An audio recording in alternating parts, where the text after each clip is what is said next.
Welcome to the MMA Nerd Podcast. I am your host, the MMA Nerd. So, what's up, guys? So I've only done, I believe, 6 of these, and as we go forward with this, I'm kind of changing my tune, how I'm approaching this. And what I mean by that is, at first I wanted to do very clean, sharp analysis of cards that are coming up and fighters, right? To do fighter analysis stuff. And as I'm doing this, I'm realizing that I just enjoy podcasting. And I enjoy listening to podcasts. That's kind of why I'm doing one. That's why I always wanted to do one, was because I just want to do a podcast. And I've always liked podcasting. So I'm just changing my tune and my approach to this. And I might even change the name of my YouTube channel and call it something else and make it more MMA oriented and just a place where I can do a regular podcast as well too. It's still going to be martial art based, but not so current event and so specific. And even at times talk about other things.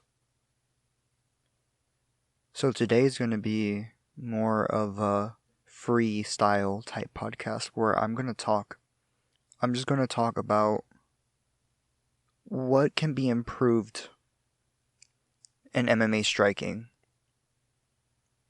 From there, we might go to a bunch of other topics. And I guess we'll see. And I'm just going to rant today. And again, no editing, guys. No editing. And my mouth is super, cotton mouthy, almost, all mushy. And, so excuse me, I'm going to drink some water. I'm just going to keep that in there. Because I want to be free to express myself and not feel the need to edit, because I've noticed if I look at this to edit, I'm going to edit the way I speak in the podcast, and I'm going to try and perfect everything so I don't have to edit it later as much and waste time, because man, I'm a busy person, okay? Especially right now, the quarantine is starting to lessen, right? So things are starting to open up and I'm starting to teach again. And because I'm starting to teach again, I don't have as much time to edit and do a bunch of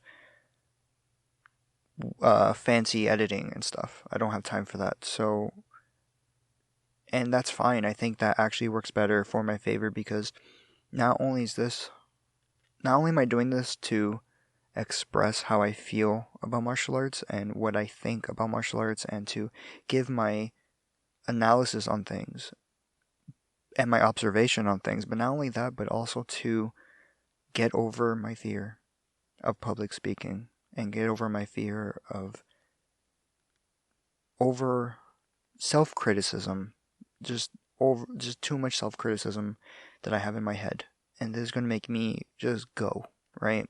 And I've actually, going back into teaching again, I've totally seen how this has helped me. I haven't even been that social since I've been doing this podcast, because I've been doing this podcast during the quarantine. Now quarantine's over. Not over, but things are opening up and my life is pretty normal in the sense that I have to go and teach again. And I already see how this has helped me.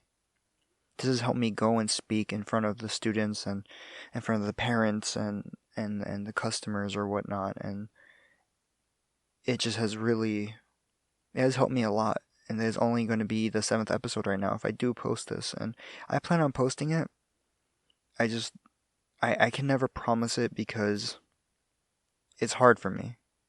But so far, I've posted every single podcast that I've recorded. I haven't recorded anything and not posted it. Okay, so what am I going to talk about? I'm going to talk about improvements that I believe that the striking aspect of MMA needs. And it's not going to be a critique, but more of an opinion and more of a thing that I've noticed. And it's going to come from a really, really weird place because I feel like most people that watch MMA or that analyze MMA come from it at the same angle. And I used to. So, let's see. Let's start off with I believe the fundamental. Now, I have to be careful how I speak here and how I tread this water because I don't want to overemphasize things that I think need improvement because there are good things. I'm just giving out things that I think need to be incorporated more or to be thought of more. Not saying to eliminate the things that I'm not talking about. I'm just trying to speak of the things that I think need improvement or that I think need to be added. So, with that, I'm going to go with I think a big thing that needs to be reassessed is how we see what a good striker is. And I think what we see as a good striker in MMA, and I'm talking about MMA and in mainly the Western world, is we see it as someone with a good jab. They have footwork, whether it's fancy footwork or very basic footwork, they have footwork. They have good fight IQ in their striking, as in ringcraft, and a level of good head movement, and being able to change levels, having a nice right cross, right? Being able to build on your offense, being able to throw a variety of punches like a jab, a cross, hooks, uppercuts. And in MMA, I think also having a variety of at least a roundhouse kick, as in a leg kick. And it would be nice if you could head kick. And we see the way this is expressed from how it's been expressed and developed in boxing and a lot of Dutch kickboxing and Muay Thai. Now, a lot of fighters are influenced by boxing and Dutch kickboxing and MMA. I know people say Muay Thai, but I wouldn't really say most people do very traditional Muay Thai and MMA. I would say they do more Dutch kickboxing, which is hand combinations and leg kicks. I wouldn't say they're really big on catching kicks and dumping people or Thai clinching and clinching in a Thai way or going for a lot of body shots with roundhouse kicks because that's what gives you most points in Muay Thai is body shots with kicks. That's why they practice it so much on the Thai pads. But we have a big emphasis on leg kicks in MMA.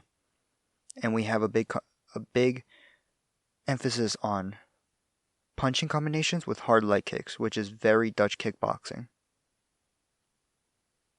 Because you don't see a lot of traditional teeping and long guarding in MMA.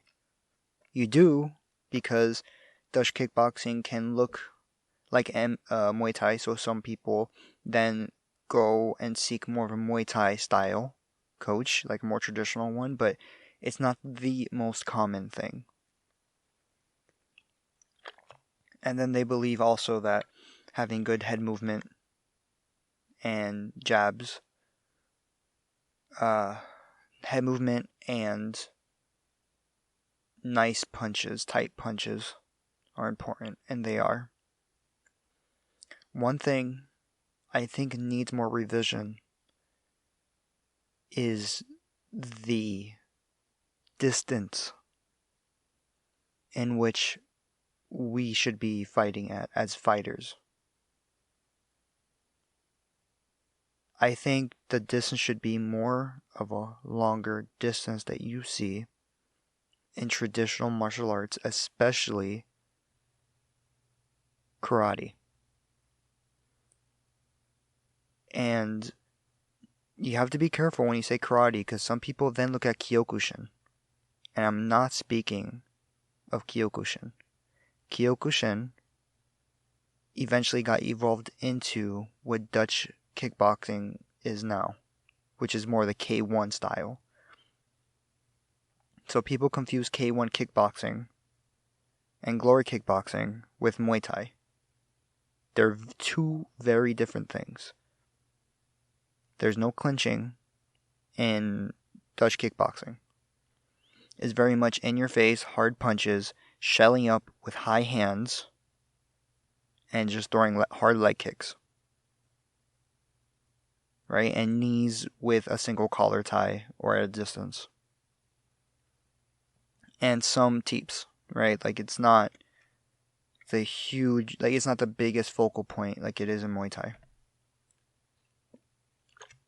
So one thing to look at is the distance. Distance plays the biggest role in MMA. Now, why is that so important to grasp?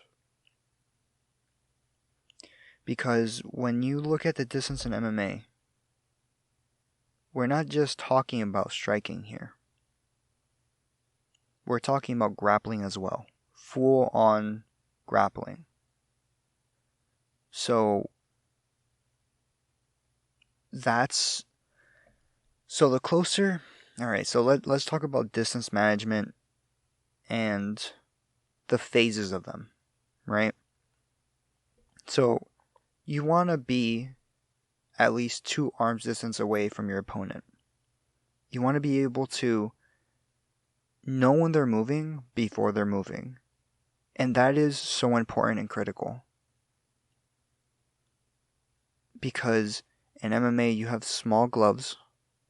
And when you are actually in the pocket, things go sideways very fast in the sense that you guys are both at 50-50 in MMA. Because the level of things that can happen is just incomprehensible. There's takedowns, right? Like double legs, single legs, clinching with like a body lock. You have knees, elbows, which that's one thing you don't really deal with in Dutch kickboxing, right? You don't have the elbows, so you have elbows. You have the cage to worry about. Then you have punches and you have kicks of a extreme variety. Since it's mixed, there's an extreme variety of how these punches can come at you and how the kicks can come at you.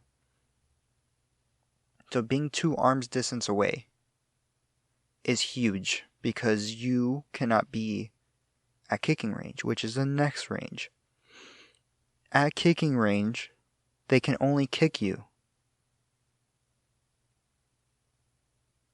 Once you get past kicking range, then now you're at leg kick range, punching range, and knee range. Because if you extend your hands, that's pretty much going to be the length of where your knee is at. So think about how many options there are there. And quickly, with just a small step, elbows can come in. And at punching range, not only do you have punching and leg kicks, which Gaethje you see do amazingly, you also have takedowns. So not only do you have to worry about head movement due to punches and kicks, and center attacks like knees, and a small little adjustment elbows, you have a variety of takedowns. You go one step further, past the elbow range, mainly at elbow range, now you're at clinching range. And from there, obviously, it's complicated because not only do you have knees and elbows there, like a Muay Thai fighter, and you have takedowns like judo, you have wrestling involved, and you have a hybrid style that's against the cage. which you see Habib mix everything well together. You want to see almost a pretty much a perfect MMA grappler? Look at Habib. And that's why I'm not even tackling the. That's why I'm not tackling and critiquing how we look at grappling, because grappling has evolved so much better than striking in MMA. Because the Gracies, the jiu-jitsu fighters, exposed grappling to a degree. There is propaganda there, and that's a whole nother topic that I want to get into in another podcast. But mainly what we have to look at is the striking here, because, well, what I was saying was grappling has evolved so well because we went through the jiu-jitsu guys, and then the wrestlers, and the boxer jiu-jitsus, and then, the boxer wrestlers, then we have the Muay Thai jiu-jitsu guys, and so we've seen how grappling can be evolved, because it's so easy to evolve grappling because there's not that aspect of punching power. If somebody has immense punching power, a lot of their technique can just go away. If someone has a really good sprawl and really good power, they don't need to evolve their striking to an amazing degree. Like an explosive fighter that has good hands and strong hips so they can just sprawl really fast, that fighter can go such a long way. And that, to me, shows a sign of a problem in the striking art. Because in jiu-jitsu, in the grappling aspect, there's no factor of power. So, like, there is, obviously, right? So you have strong wrestlers that can out-grapple certain people because they're so physical. But if you can take away their posts like Habib does, and you can really work diligently on your wrestling, but also diligently on your grappling. Even you've seen Habib's guard, it's really good, and you see how you can hybridize it with even throws, which are mechanically so sound. Like you look at Habib, when you add good judo to your wrestling, holy shit, judo's so technical. So if you can do upper body throws and then lower body throws and takedowns, you're good, right? And I think the Nogi game has really evolved jiu-jitsu to incorporate more wrestling. So I don't think grappling in MMA has a problem. I think if you grapple an MMA fighter, for the most part, they're gonna have pretty decent grappling. It's gonna be different than your average, gi jiu-jitsu guy, but it's pretty good. It's pretty good. So, back to striking. So we talked about the layers of striking, right? And we have you're at a range where they can't hit you. Then you're at a range where they can kick you. Then you're at a range where it's punching, kneeing, and takedowns. And very easily can become elbows, right? Once you get closer, now you're at clinching range. So, how can we develop this this distance management? It's not easy to really say how, because there's so many martial arts that to them distance management means something different because they don't have the takedowns. And they don't have small gloves. And guys, I'm telling you, small gloves play such a big factor. You see this so much. There's so many K1 kickboxers that have gone into MMA and they get knocked the fuck out. Sorry for cursing. I'm trying not to curse. I'm really trying not to curse. Sorry. But there is so many kickboxers that have gotten knocked down MMA, and the reason why is because they use big gloves.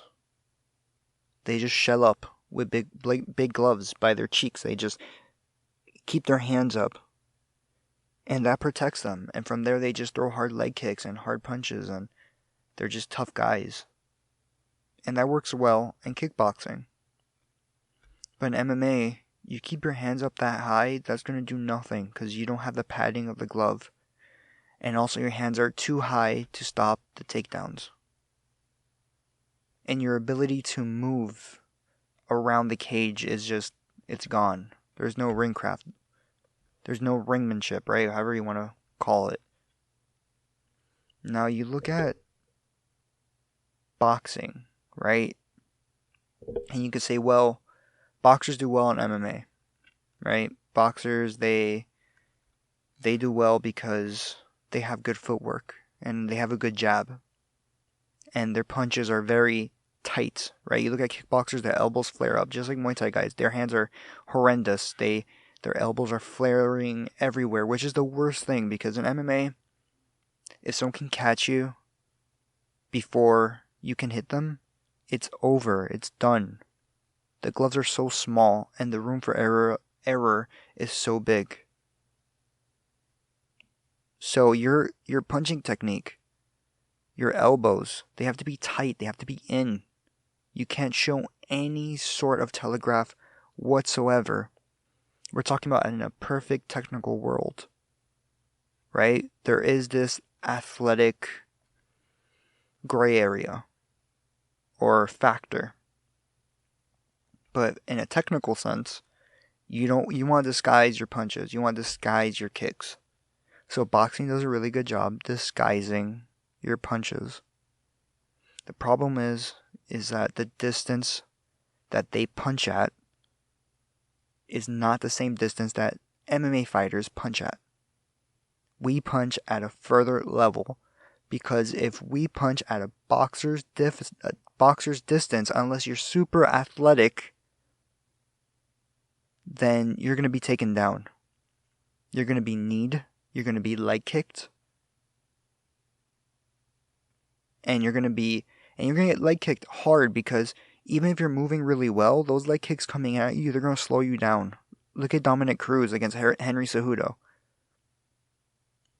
You're going to just get chopped down. So you have to fight at a more further level and using your footwork to be your main vehicle of defense and offense. Now, so that's where to me karate comes in. Now we have to be careful again how we speak of karate. When I think of karate striking in MMA, I think of Machida. I think of Wonder Boy. I think of Chinzo Machida. I think of Patricio Pitbull. Wow, that was hard for me to say. Patricio Football. Man, I cannot talk today. But you get what I mean, the Pitbull brothers. That's in Bellator. And I think of Conor. A lot of Conor, actually. Because he did a really good job hybridizing his boxing with the karate stance and the understanding of distance. Now I have to be careful speaking of karate because karate developed in its own way. And it has a very complex history. But what makes it really good for MMA, it's understanding of distance. Even though the theory in principle is different than why it's different in MMA, in a way, right? But at the same time, it's still, to me, the format, the meta game of what they turn their combatives into. To me, that is what should be seen as a golden standard. What they do now with the hippity hoppity, flip floppy karate, to me, that is just pure garbage for the most part. You can see nice athleticism, good straight linear punches, but it's not damaging and it won't work that well in live action. Like you've seen in the Karate Combat League that Boss Rutan was commentating on. To me, the problem with karate is that it became pretty much only an amateur sport because they never did continue with striking and they never turned it into full-fledged punches. To me, I think it's actually the rule set's really good for a beginner. or someone that really wants to develop that point style. Like I'm talking about WKF karate here, guys. I'm sorry if I didn't explain that, but WKF sparring and fighting competitions. Wow, man, today I am just like the last one. My mouth is very mushy, very like, I'm not really. I'm off today. I'm off today. But let's move forward. So the whole principle of karate is the art of one shot, one kill. Because they believe you should weaponize your tools to the point where you can just murder somebody with it. But at the same time have the ability to go in, hit them, and come out without getting hit. And to me, that is the sole foundation of fighting. Is to hit somebody and not get hit. Now, you can say, well, you can do that in boxing, right? Yes and no, because if you're at punching range, you will get hit. Because there are kicks, and then there's grappling at punching range. What about Muay Thai, right? Same thing. You don't want to get hit because you want to be elusive. So why don't we just do more Muay Thai? Why karate? Why karate? Well, because of the art of the telegraphing that happened in Muay Thai. They have a serious problem with their elbows flaring. So then you say, why not add boxing with Muay Thai, which a lot of people have done? Why not? Because the punching range of a boxer and the technique used to punch as a boxer is not the same as when you're at kicking range, because in boxing there's no takedowns. In boxing you have big gloves, and in boxing there's no kicks. So the whole principle of their footwork and their head movement and their rule set that guided the technique won't fully work in MMA because it's predicated on big gloves and at punching distance only. So the ring craft is completely different. The footwork for the most part is completely different. Because you have to be careful with the leg kicks, and you have to be able to come in and out of distance further because of the kicking and the takedowns. You're not just slipping punches. You're not just stepping away of punching range. You need a wide stance to move in and out effectively. And if you have a wide stance, you could definitely check the kicks. That is a myth that you cannot check kicks at a wide stance. It's a full-on myth. Especially if you have great Muay where you're not even at kicking range. They can't kick you if you're not at kicking range. And there's no telegraph when you come in. They can't hit you. And if you have a nice wide stance and you're really good at getting out again, they won't hit you. So then now it's developing a different set of skills now. Now we're developing a very different set of skills. And a different style of these skills. Because again, in boxing, Muay Thai, kickboxing, all the other martial arts we talked about, you develop how to come in and out. But it's not the same distance, and it's not the same mechanics, and it's not the same threats coming at you as it is in MMA. It's very different.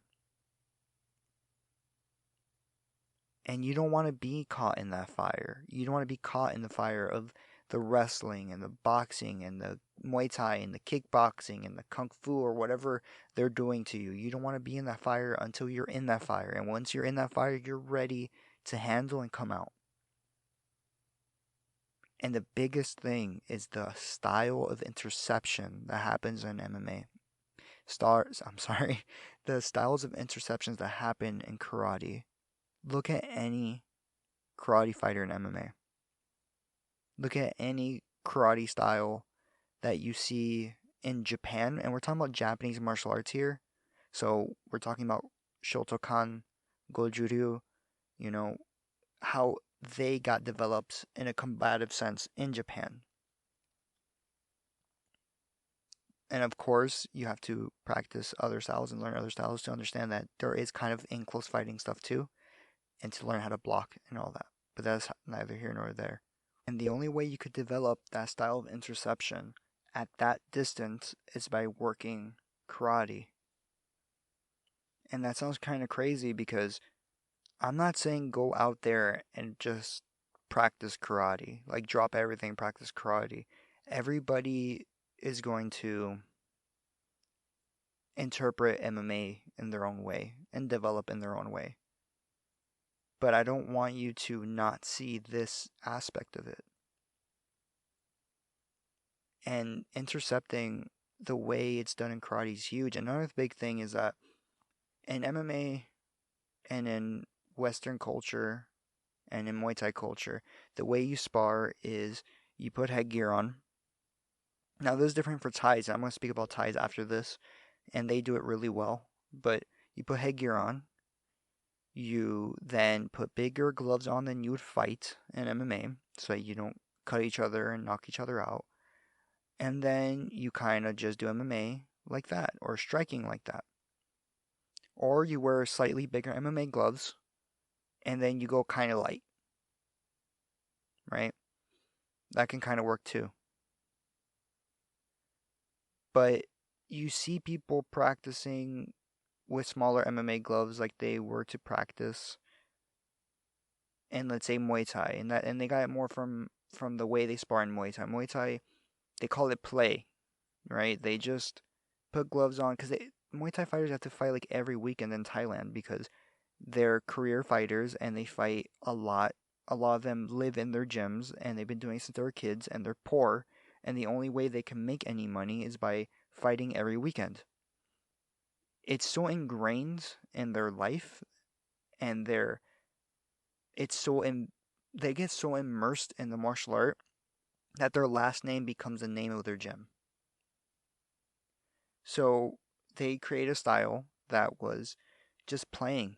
You teep, you punch, you create distance, you do dumps, right? And like you dumps. Every time I say dumps, I don't know. I'm not even gonna go there. Um, but you do all this Muay Thai at a nice playful level, and you get nice and sharp, and then you really kill the bag and the pads, and that's where you develop that power. And I feel like that's a really good way to develop. The problem is that you're getting way too comfortable fighting at a distance that you can get threatened. So then you have to fight at a further distance. Now, if you fight a further distance, then when you come in, you're going to have a lot more momentum coming with your punches and your kicks. So then, how do you use that without hurting your partner? Well, you train it. You train to stop right before you hit your partner. You learn how to throw softer strikes even though you're throwing them with pretty hard intentions, but you stop right before it hurts them. There's a whole training for this. Karate culture is huge into that's pretty much what's predicated on is being able to control your punches without hurting your opponent, but yet being able to have the budo or what they call kime, which is hitting with intention, with spirit, with hitting with a snap. Being able to do that but not hurt your opponent. To me, that is so valuable for MMA, it's not even funny. So I can choose how hard I want to hit somebody. Isn't that pretty much the equivalent of like just full body control in, let's say, doing gymnastics or just doing any other sport, right? Just having full control. That's like being athletic, right? Being able to develop timing and accuracy and being able to control your body fully. I feel like that's amazing, but it's so underutilized thinking that way. So I think there's something to practicing when to stop your punches, and not hurting your partner, but yet being able to throw it your strikes at almost 100% with all your might. But then it doesn't stop there once you hit them, and that's what happened in karate. They got so focused on hitting and not getting hit, to now, if you just hit them with not that much force, but you pretend like you're hitting them with force, then that's good, even if you get hit afterwards. Which before, if you got hit, you wouldn't get the point. You had to hit them and not get hit. So it's just developed shitty. It's developed so bad. But the original basis behind it is gold. That meta narrative of being able to go in and out and not get hit at a distance that's further than kicking range, and being able to control your punch before hitting your opponent so that you can practice it in live sparring, to me, that's huge. And I think there is time where you should put bigger gloves and whack each other a little bit. You need to know if you're a fighter or not. You gotta know if you can handle these punches. You gotta know in real time how you deal with fire. And is that actual Budo training, the actual training that you do, does that work? Is it integrated? Now, that to me works. And you see guys like Henry Cejudo and the Pitbull brothers, and they incorporated karate, and they didn't even incorporate it for that long, and you saw amazing differences and success in their styles. Look at Henry Cejudo. When he fought Wilson Hayes, he looked like he couldn't get touched. You look at Wonder Boy, he barely gets touched. Connor, I mean, his style is slightly different because he doesn't mind boxing in the pocket at times, and I feel like he actually has a contradiction in his style, especially now it's becoming more boxing heavy, and I'm very doubtful of how far he can get now because I feel like what made him successful was having such good distance management that when you do come in at punching range, he catches you. I felt like that was key for him, but I don't know if he still has that same method. So there's a lot to process here, and it's a long, deep dive. And I've been going into this long, deep dive and really exploring what can be integrated from these traditional martial arts, especially karate. How can this get integrated into MMA, and how can we migrate these concepts? And also, I learned that just because they're old and they're foreign and they got developed in the modern age in a really weird way,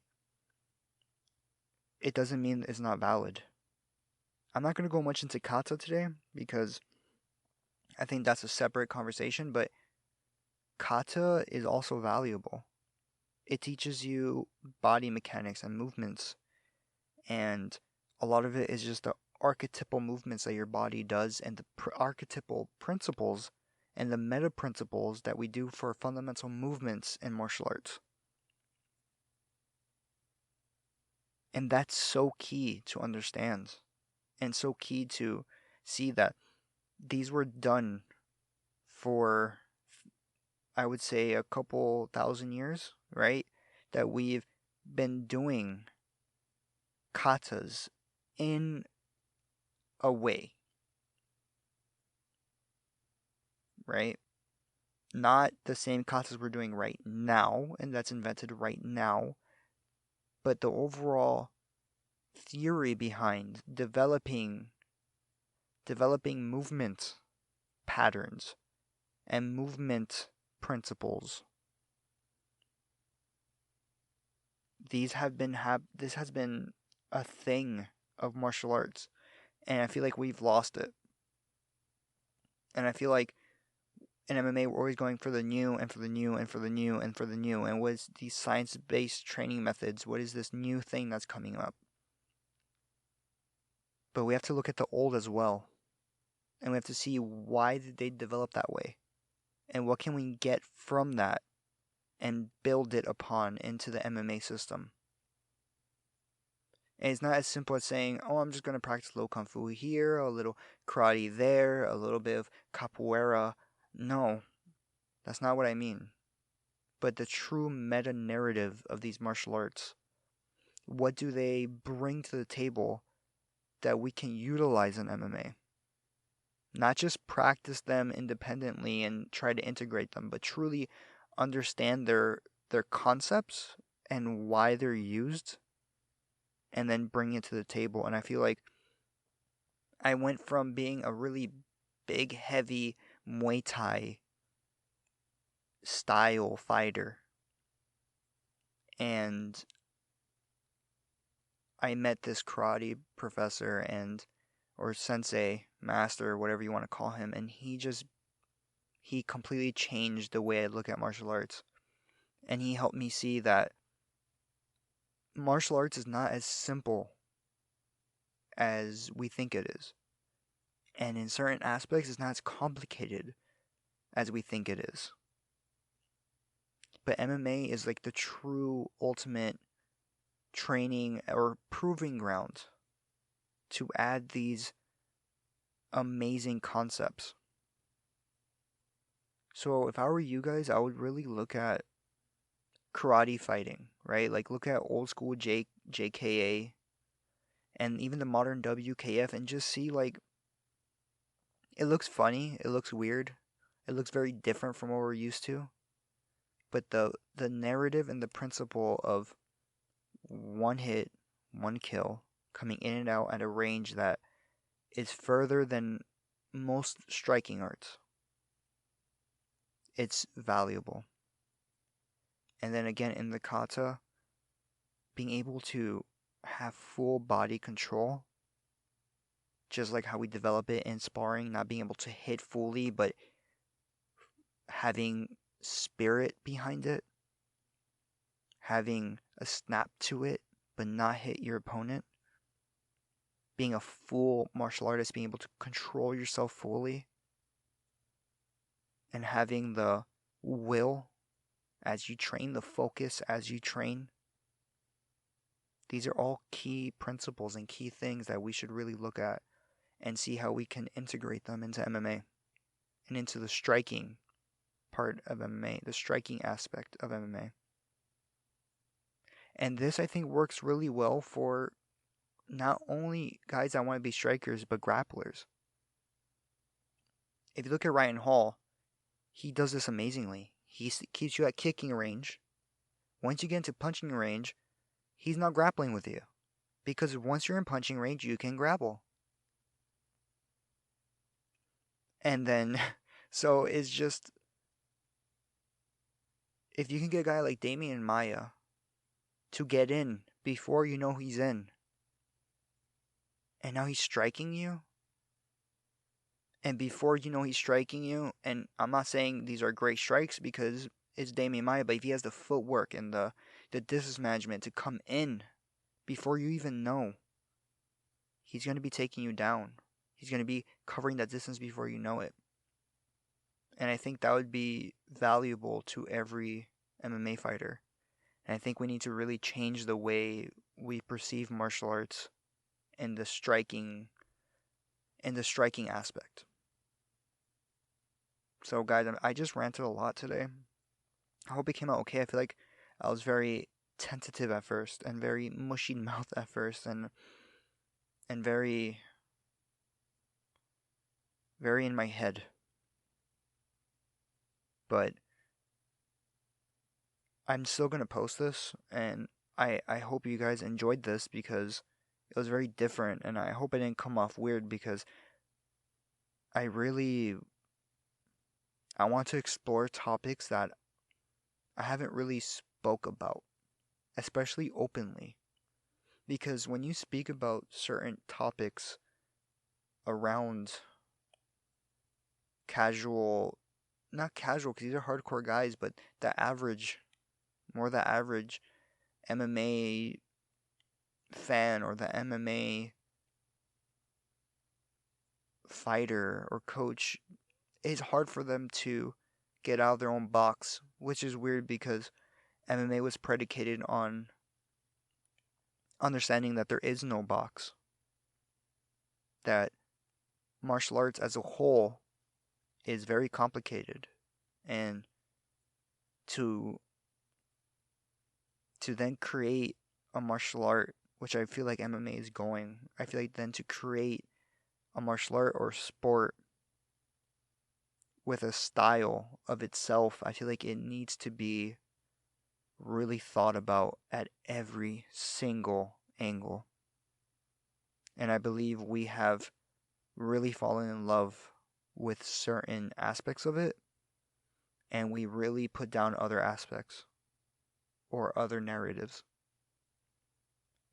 So, yeah, I'm just gonna post this. Man, I ranted for a while, and again, I'm sorry if I sounded odd at first, but I feel like I need to talk about this. So, for anybody that's listening, thank you.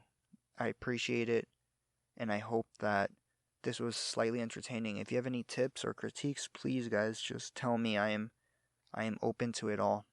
So, I'm most likely going to do another podcast this week. I'm probably going to do a double hitter because the next one will be about actually current event MMA stuff and talking about more maybe about fighter pay and cards that are coming up and last weekend's card and all that. But today I just want to get away from that and speak more about things that I'm thinking about and things that I'm working on in my actual training and in my actual life and my actual goal, which is to create a system that is a new era of fighter, essentially. That's pretty much my goal here, and this podcast is here to help me philosophize that and have critique and feedback. So thank you guys. Have a great Tuesday, and I'll be back. Like, subscribe. Thank you. I appreciate all of you guys.